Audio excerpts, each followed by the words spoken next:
Assalamualaikum warahmatullahi wabarakatuh. Waalaikumsalam warahmatullahi wabarakatuh. A'udzu billahi minasyaitonir rajim. Bismillahirrahmanirrahim. Alhamdulillahilladzi bi ni'matil iman wal islam. Asyhadu an la ilaha illallah wa asyhadu anna Muhammadan abduhu wa rasuluh. Allahumma sholli wa sallim ala sayyidina Muhammadin abdika wa rasulika ala nabiyil ummi wa ala alihi wa sahbihi wa barik wa sallim tasliman katsira. Amma ba'du. Bapak Ibu yang dimuliakan Allah, kita sebagai hamba Allah yang mana Allah telah memberikan segala tuntunan kepada kita melalui Nabiullah Muhammad Sallallahu Alaihi Wasallam. Sekira di dalam perjalanan hidup ini pasti kita selalu diberikan dalam jalan-jalan yang terbaik oleh Allah, dan Allah adalah sifat Rahman Rahim. Maka kita sebagai hamba Allah, bagaimana sepak terjang kita kalau memahami tentang Allah? Mungkinkah kita akan lari dari Allah dalam arti ingkar kepada Allah, atau kita akan iman kepada Allah? Jadi ada suatu perbedaan bila untuk mengetahuinya, mana seseorang yang melakukan dengan suatu keimanan dan suatu keingkaran. Ini ada tanda-tandanya. Yang jelas tanda itu adalah yang mana Allah telah perintahkan, telah dijalankan atau dipatuhi. Sedangkan apa yang menjadi larangannya, dia pasti mau untuk meninggalkannya. Itu bukti bagi manusia yang benar-benar dia atau mereka iman kepada Allah Subhanahu wa Ta'ala. Maka Bapak Ibu, saudara-saudaraku seiman semuslim, seseorang yang telah beriman ini, Allah pun tak akan dalam bahasanya menyia-nyiakan keimanan kita. Pasti dihormati, karena mutlak wujud penghambaan diri bahwa kita mau beriman kepada Allah Subhanahu wa Ta'ala sesuai dengan apa yang dicantumkan dalam kalam Allah di dalam kitab suci Al-Quran. A'udzu billahi minasyaitonir rajim. Wa ma kana Allahu liyudhi'a imanakum innallaha binnas laraufur rahim.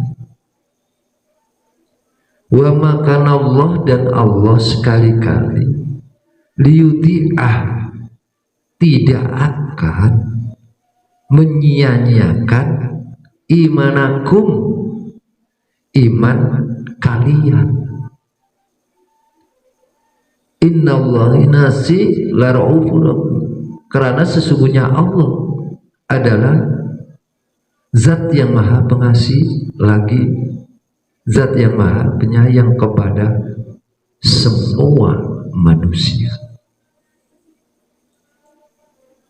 Jadi kalau kita amati, kita renungi, kita kaji ayat tadi, bahwa Allah tidak menyia-nyiakan iman seseorang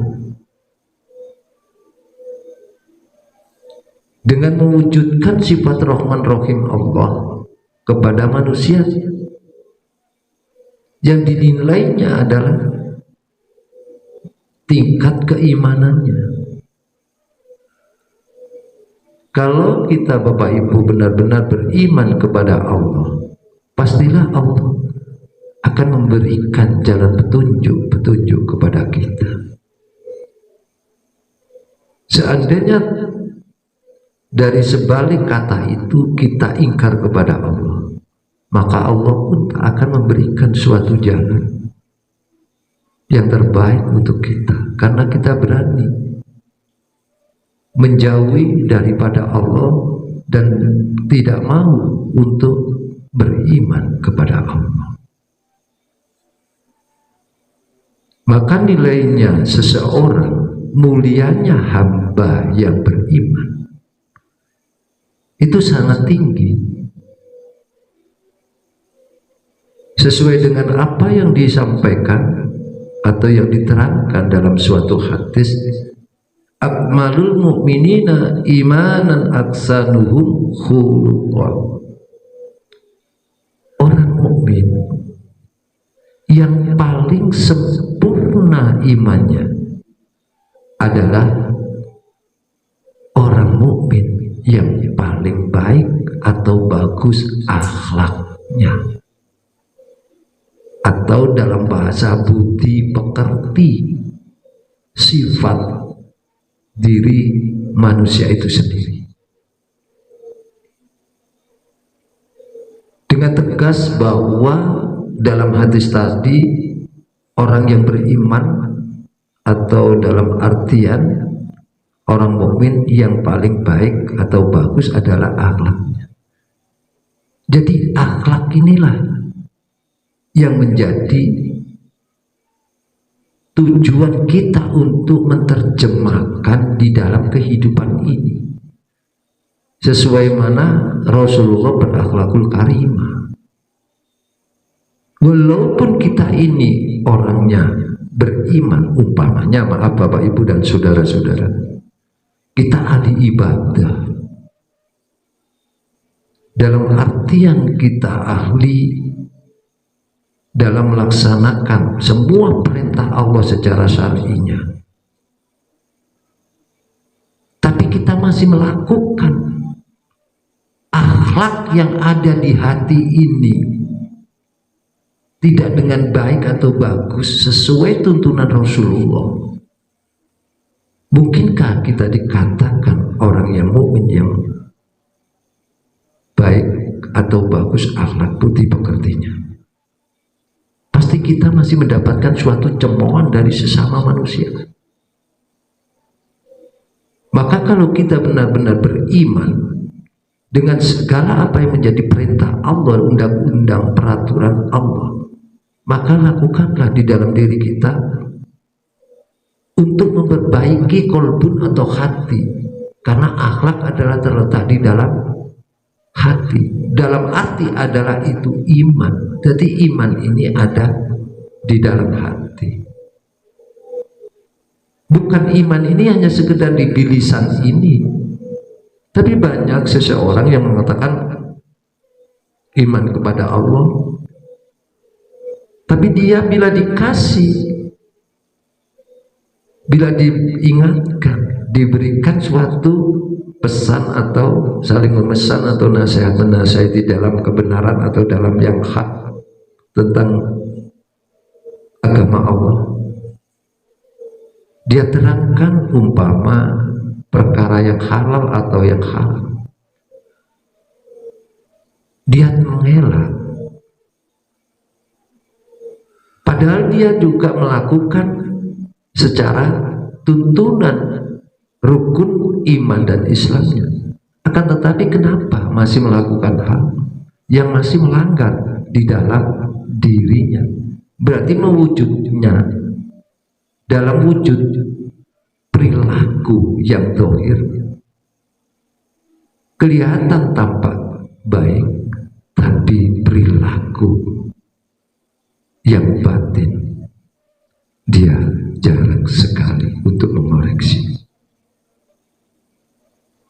Kalau seseorang memang benar-benar iman kepada Allah, sesuai apa tadi Allah menyatakan sekali-kali tidak akan menyia-nyiakan iman kalian. Kalau iman kita ini benar,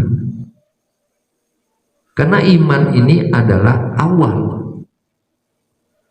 Kalau sudah benar dalam arti ini menunjukkan ketauhidan kita, itikad kita, atau di dalam keimanan ini mewujudkan akidah, baru kita perbuatkan dengan secara kafah, secara lahir dan batin, baru menuju kepada syariahnya, tuntunan-tuntunan namanya Islam. Dalam konteks iman dan Islam ini akan mewujudkan yang namanya ihsan. Dan ihsan itulah yang dimaksud Rasulullah adalah akhlak, buahnya dari iman dan Islam. Ini perlu kita pahami dan perlu kita renungi, karena di dalam hati manusia adalah tempat pandangan Allah, cara Allah melihat kepada manusia. Di situ Allah pun telah memberikan pengabaran secara arti bahasa. Aku tidak akan melihat pada seseorang akan bentuk fisik tubuhnya, kayanya, miskinnya, sehatnya, sakitnya, kedudukannya, kederajatannya, ataupun yang lain sebagainya. Akan tetapi akan aku lihat kolbu atau hatinya. Ini kalau orang kita benar-benar beriman kepada Allah, maka wujud amalia yang dohir ini menunjukkan dari yang batin. Kalau kita iman kepada Allah, kita benar-benar mutlak hanya kepada Allah, pasti kita mau mengoreksi akan diri kita.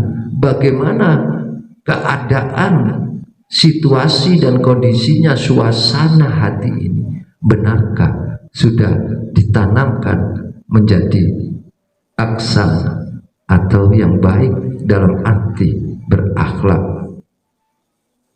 yang baik atau berbudi pekerti yang luhur.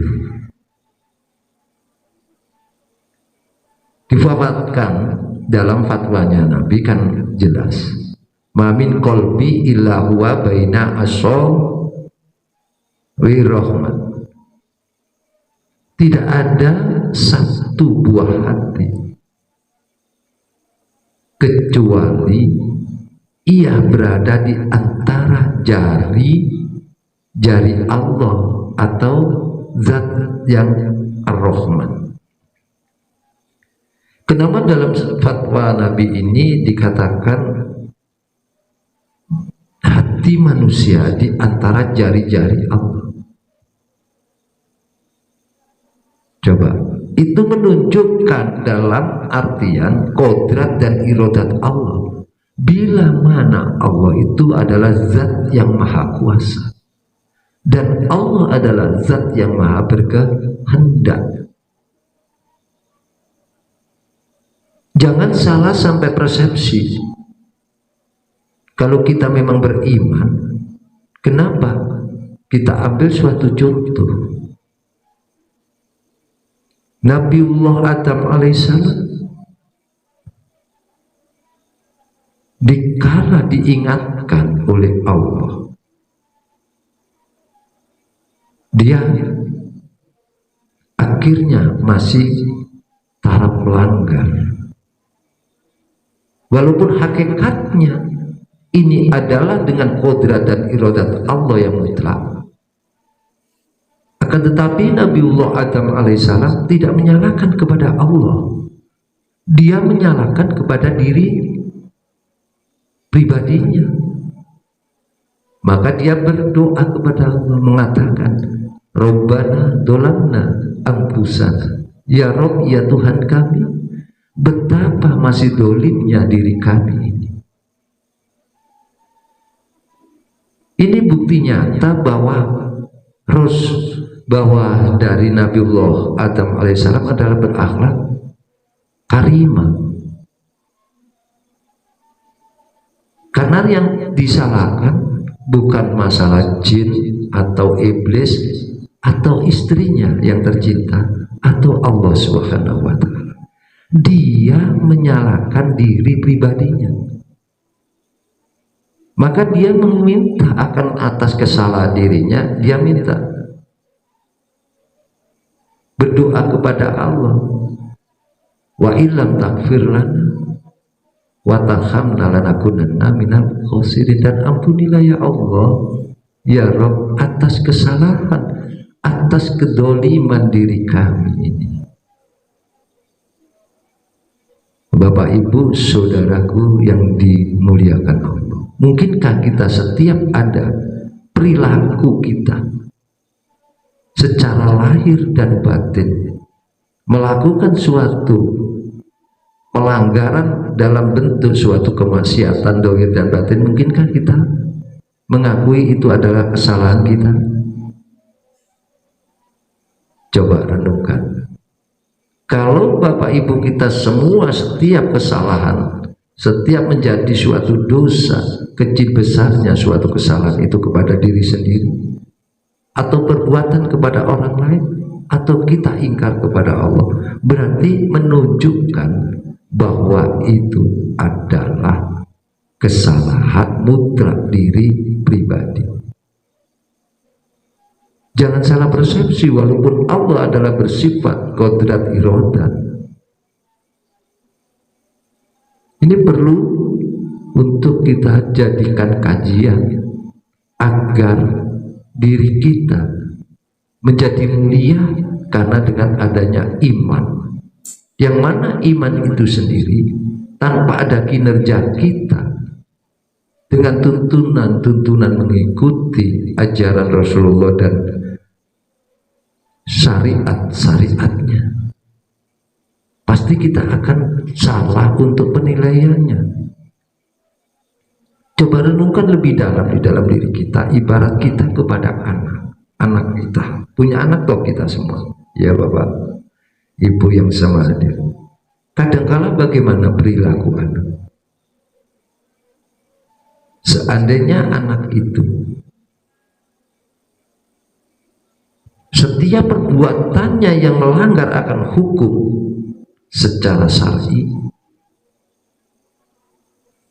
apa dia mengatakan bahwa ini adalah karena saya perbuatan begini, karena itu adalah restu dari orang tua? Masa macam begitu kalau ngomong? Tidak mungkin. Karena orang tua pada hakikatnya tidak ada yang membimbing anaknya untuk berbuat yang zalim atau bermaksiat. Tujuannya orang tua menjadikan anak yang solih-solihah. Juga seperti Allah Subhanahu wa Ta'ala, karena dengan zat mempunyai sifat yang Rahman dan Rahim dan Maha Pengasih dan Penyayang, itu wujud bahwa seperti contoh penggambaran orang tua terhadap anak. Tidakkah semua rezeki yang diberikan oleh Allah tidak ada bedanya? Orang iman atau orang yang tidak beriman, orang yang solih atau orang yang berbuat maksiat, semua diberi oleh Allah, karena Allah sifatnya pengasih. Tapi penyayang adalah lain, dibedakan, karena Allah telah menginformasikan sekali-kali tidak akan menyia-nyiakan iman kalian. Ini perbedaannya. Jadi memahami seseorang, memahami akan diri kita, kalau kita memang benar-benar beriman kepada Allah, maka berpeganglah kepada apa yang telah dicantumkan oleh Allah. Kebanyakan orang yang beriman bila bertemu dengan ayat Allah, di saat membaca Al-Quran, ketemu ayat yang di situ wala taqfu ma laisa laka bi ilmi, dan janganlah kalian mengikuti sesuatu yang tidak kamu ketahui. Dalam arti ini berarti menunjukkan bahwa kita harus ada salah satu pengertian agar suatu melaksanakan amaliyah peribadatan kita benar-benar kita paham dan tahu yang hak, yang benar, dengan tegas bahwa Allah memberikan pengarahan, menginformasikan, janganlah kalian mengikuti sesuatu yang tidak kamu ketahui. Ini perlu. Maka bila mana di antara kita tidak paham tentang apa masalah yang kita kerjakan, ya kita datang kepada ahlinya, biar kita mendapatkan pencerahan, ini baik atau buruk, ini maslahat, manfaat, atau ini mudarat. Insya Allah akan diberikan tuntunan, bimbingan oleh mursyid-mursyid kita. Dan kalau secara syar'i kita diberikan tuntunan secara rukunnya, bagaimana cara kita beribadah kepada Allah. Tapi kalau bab hati, mungkinkah kita paham kalau kita tidak menemukan seorang mursyid yang sudah ulah rasa, bahasa Jawa ya, ulah rasa di dalam kehidupannya. Karena hati adalah penentuan di dalam muamalah kita. Hati ini adalah tempat untuk kita bisa menghudurkan adanya Allah Subhanahu wa ta'ala. Yang kemarin Mbak Keng sampaikan, Allah menurunkan dalam satu wahyu atau kalamnya di dalam Baitul Izzah, yaitu di dalam pancaran nur hatinya. Seseorang dikatakan akhlaknya baik, tandanya iman itu di hati. Kalau hati ini kita tidak mau untuk selalu mengintrospeksi, tidak mau untuk mendidik di dalam hati kita, mungkinkah kita akan menemukan jalan yang terbaik? Atau sebaliknya, dengan tegas bahwa jangan kau ikuti yang tidak kau ketahui. Maka bila kamu tidak mengerti, tidak paham, diam. Ini lebih baik.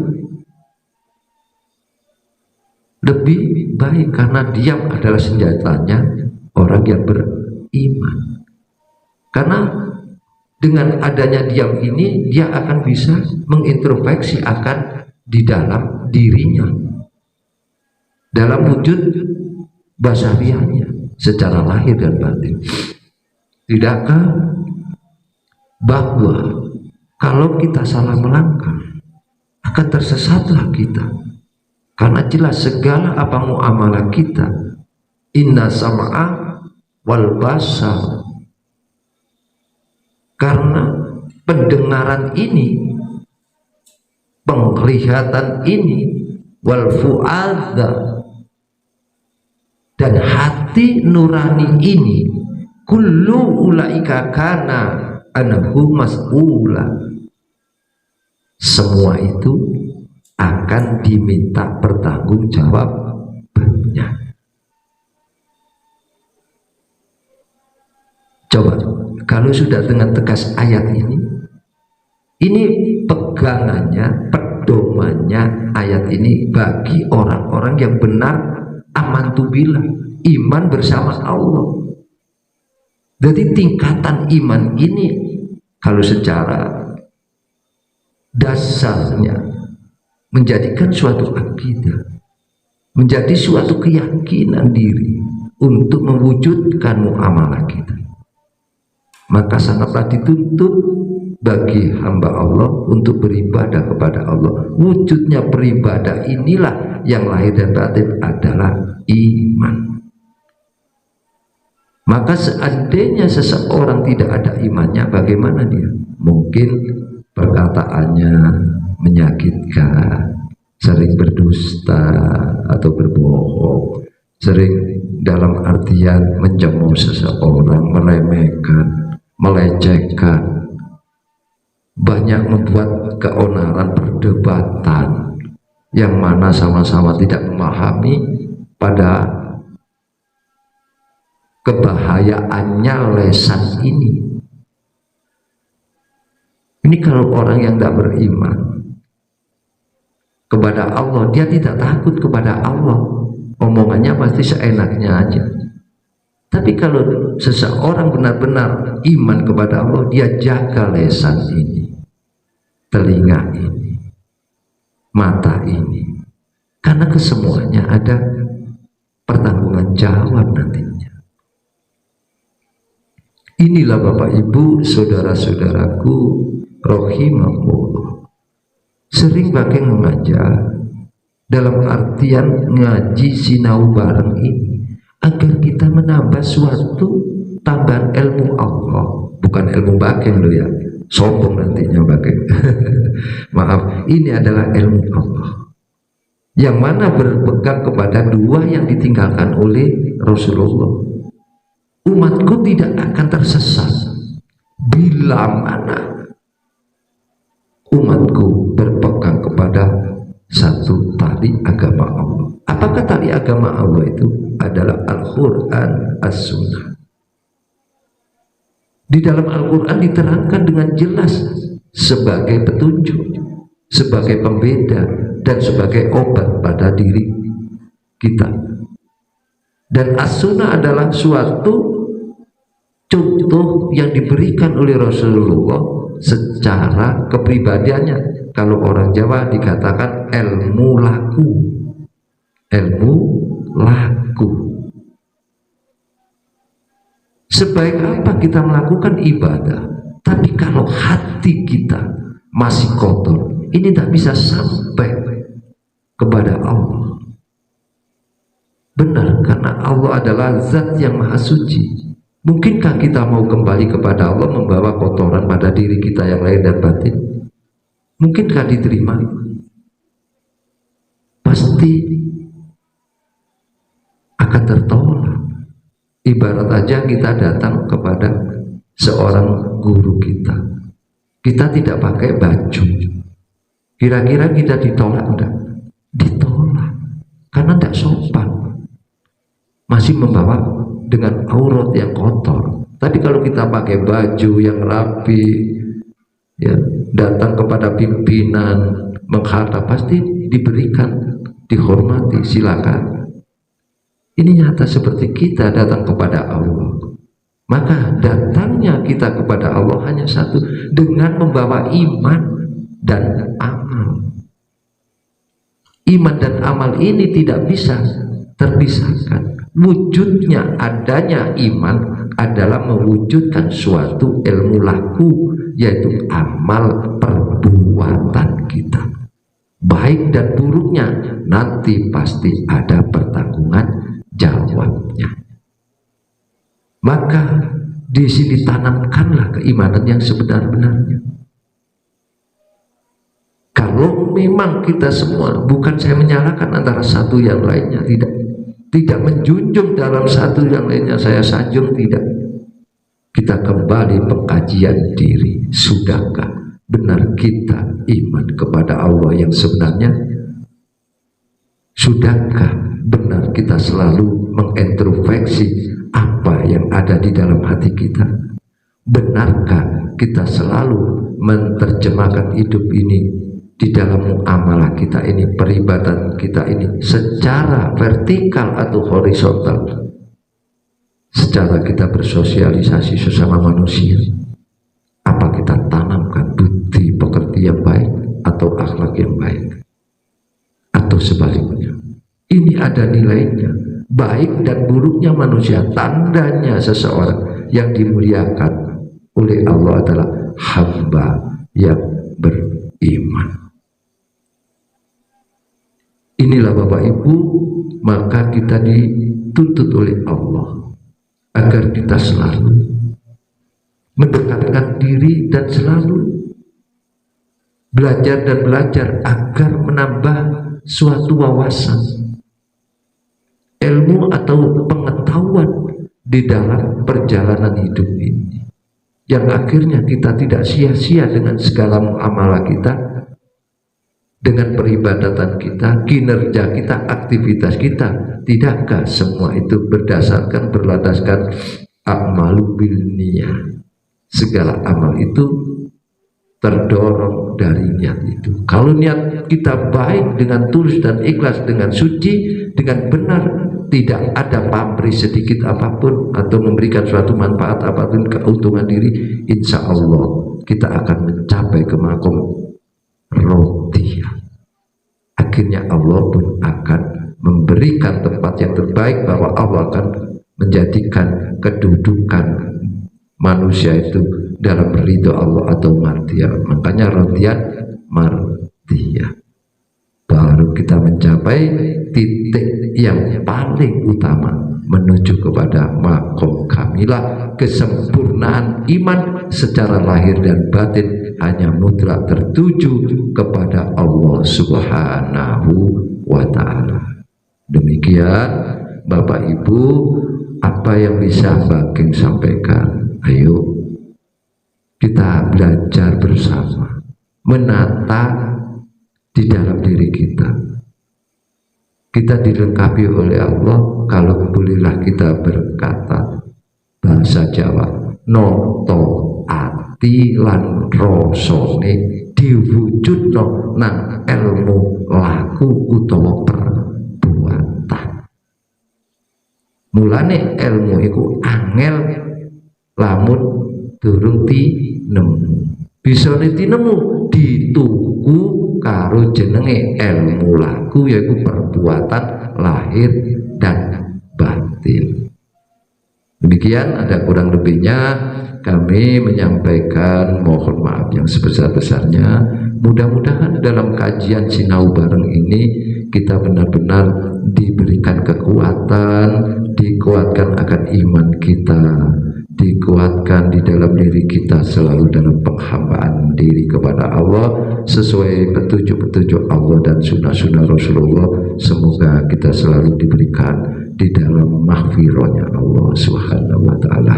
Demikian akhirul kalam, wabillahi taufiq wal hidayah. Wassalamualaikum warahmatullahi wabarakatuh. Waalaikumsalam warahmatullahi wabarakatuh. Iki padepokan budaya luhur